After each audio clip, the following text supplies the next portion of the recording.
All right, up to bat we have the Parker Jotter. Timely, I know.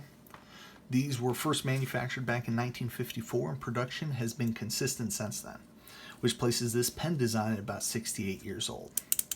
It's about time I reviewed it, right? Though there have been minor changes and variation over the years, really, they look very similar. This one's actually from 1980 or a little bit before that. But you can see they look very similar. And really, I'll ruin the video right now. One of the things this pen has going for it is really the look of it. It just is a very classic looking pen. There's a lot of history around it too. They used to be manufactured in Wisconsin. That was eventually moved out to England, and now they are currently being manufactured in France. JFK, the president, is said to have carried one of these and actually gifted commemorative Parker Jotters to visitors to the White House. And for these reasons and the longevity of this pen design, there's a real healthy and sizable community for Jotter collectors online. I mentioned my older example of this, and you can see it's just minor changes. It's been pretty much made the same way forever. It's amazing. I mean, if it's not broken, don't fix it, right? It's a very attractive pen. Now, they've been making these things forever, and you don't experience that kind of production longevity unless you're competitive in your market. These things come in between $8 and $15 depending on the materials and addition. The all-metal construction ones that I'm most interested in occupy the higher end of that range. Like many other manufacturers, though, when I say all-metal construction, really all I mean is the barrel section and clicker. The internal parts and the clicking mechanism, as well as the internal threading, are plastic from what I've experienced. These parts take little unsupported stress, though, and don't fail often. I certainly haven't had any issues in that regard, so take that for what you will. Now, the Jotter has a number of things going for it. First and most obvious is the aesthetic I already mentioned. It's got what I consider to be a clean and classic styling. There is no knurling on the grip, on the pen, but the plastic models do provide a decent gripping surface, though that's not really the case with the metal version. It's pretty slick and feels narrow in the hand, so gripping can be difficult. I find that the classic styling really dresses up well too, and looks great in a suit and tie type of environment, and of course anything more casual. Also, it's more elegantly designed and has a more feminine quality to it than most of the pens I see. My wife, who really doesn't care about pens, appreciates the looks of this one. So if you're looking for a more feminine pen, this could fill that need. The second thing that right off the bat strikes me is the use of the G2 refills. Now, this isn't in and of itself very impressive. The cartridge is, after all, an ISO standard.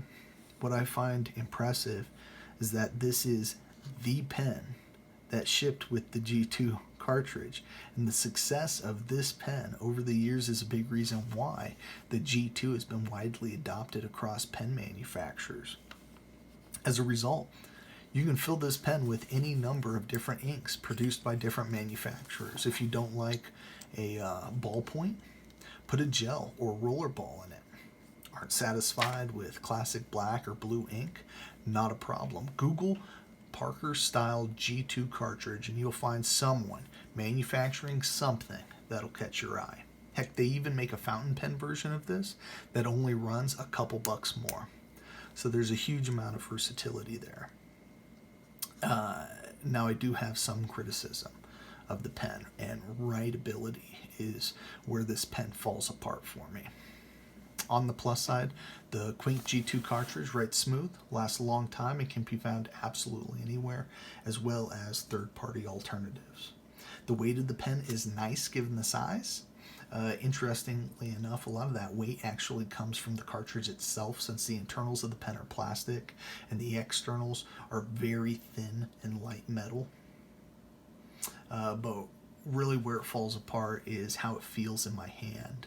My fingers have been compared to sausages in the past, and I have to say I feel like it's a fair comparison when writing with this pen.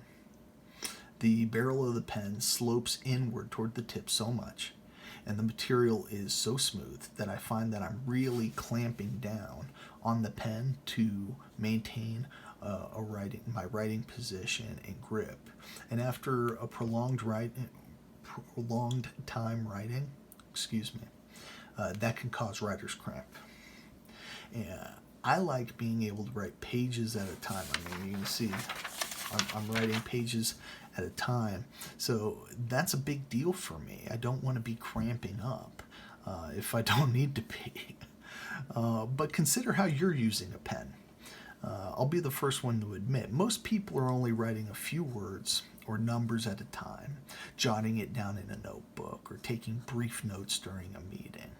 So what's important to me may be completely irrelevant to your given use case. So keep that in mind prior to making a purchase decision. So in summation, the pen looks great. It's looked great forever. There's a reason why it's well known in the industry. It seems like anybody who's interested at all with pens owns at least one Parker Jotter. They're great value for the money.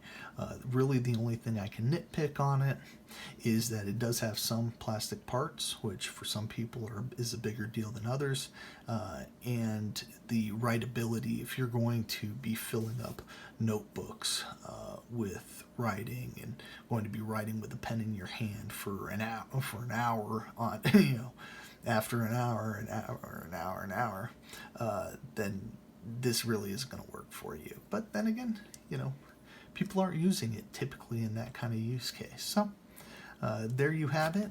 That's our review of the storied Parker Jotter. Thanks so much for watching. Let me know what you think of the Parker Jotter by leaving a comment. If you found value in this, hit the like button. If you'd like to see more videos, subscribe. God bless.